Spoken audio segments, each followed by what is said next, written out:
Em xin chào toàn thể các bác yêu âm thanh ca hát trên mọi miền đất nước. Em Thắng chuyên âm thanh Bãi Nhật hôm nay lại quay lên để giới thiệu với các bác một đôi loa xuất xứ từ Đức và một con âm ly cũng xuất xứ từ Đức.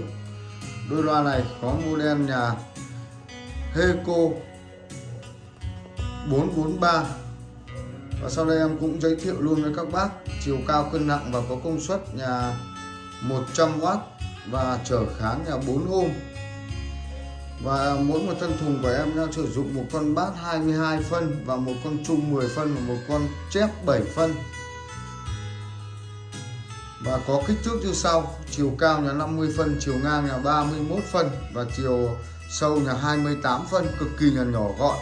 Và đôi loa này giới thiệu luôn với các bác chất âm cực kỳ là uy lực.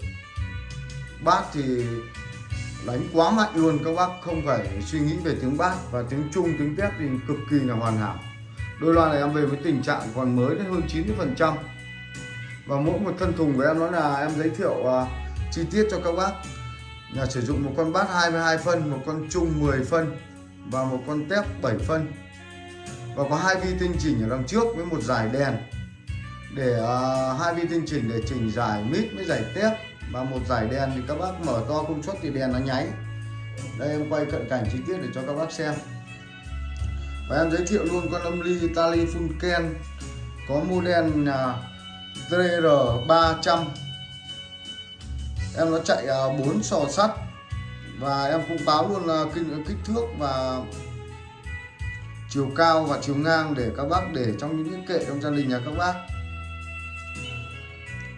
Em nó có chiều ngang là 46 phân và chiều sâu 37 phân và chiều cao là 11 cm. Con âm ly Telefunken này thì em về với tình trạng còn nhất đẹp. Tí em báo, em quay cận cảnh chi tiết, em báo từng cái lỗi và có thế nào thì em giới thiệu với các bác luôn. Còn đôi loa này thì em về mới hơn 90%. Đôi loa này các bác nghe được đa thể loại nhạc, và đằng trước của nó là đặc điểm có hai cái vi tinh chỉnh cực kỳ là đẹp và có một dải đèn. Đây em quay sát vào để cho các bác ngắm. Các bác cứ mở công suất to là đèn nó nháy, dải mít và dải tép nó nháy. Đấy, và đây hai vi tinh chỉnh đấy. Thùng quét còn cực kỳ là đẹp. Mặt trước thì bằng nhựa phíp rất là bền bỉ theo năm tháng. Còn thùng thì bo viền rất là đẹp. Đây các bác ngắm nhìn. Tiếng bass ra sâu và êm cực kỳ.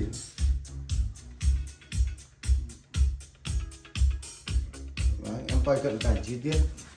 Em nó sử dụng 100W trên một thân thùng các bác. Sau đây em đi về sau. Đôi loa còn rất đẹp các bác. Tem mác vẫn còn nguyên. Heco xuất xứ từ Đức.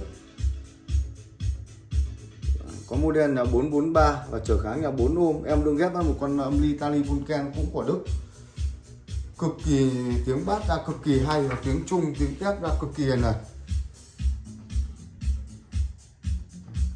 Con Heco này trong quá trình con âm ly này trong quá trình thời gian thì tất cả là hoàn hảo. Mỗi một cái là cái tem nó hơi bị mất tem.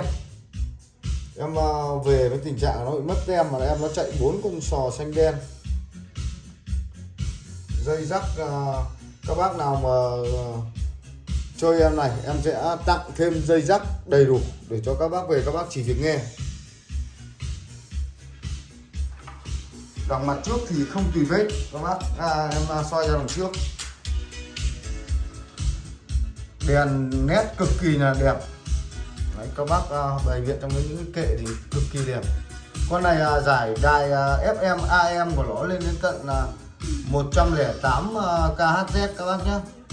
Đây này, em quay cận cảnh chi tiết cho các bác này. Núm nút còn nguyên bản.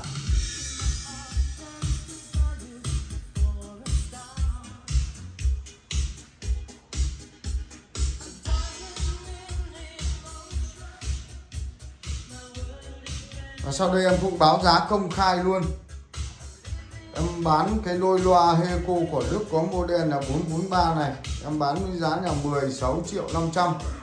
Và một con âm ly Tally Funken này em đang bán với cái giá nhà 8.500.000. Bao zin bao xịn tuyệt đối cho các bác, chưa sửa chữa, cực kỳ đẹp. Và ghép vào một đôi loa Heco của Đức này cực kỳ là hợp đấy các bác. Cầm tiền thì nhất là phải chăng. Và địa chỉ của em Thắng ở phố Nhật Tảo 1, phường Đông Ngạc, quận Bắc Từ Liêm, Hà Nội. Em có số điện thoại là 0904393488. Mọi chi tiết các bác mà có mua sắm các thiết bị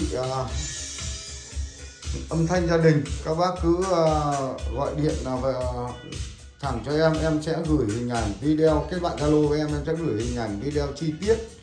Em sẽ tháo nội thất và ngoại thất ra em gửi cho các bác nếu các bác ở xa. Còn các bác nào ở gần thì cứ đến trực tiếp với cửa hàng em sẽ mở thử ra để cho các bác nghe và sẽ dở tiếng loa và âm ly cho các bác xem. Sau đây em cũng kết thúc cái video ngắn ở đây. Thì các bác xem được video của em Thắng thì nhấn cho em xin một nút đăng ký, nhấn một quả chuông để hàng ngày có đồ về em lại quay lên để em giới thiệu với các bác những cái thiết bị âm thanh gia đình, thiết bị nghe nhạc, thiết bị karaoke em để em phục vụ các bác. Em cũng xin cảm ơn các bác.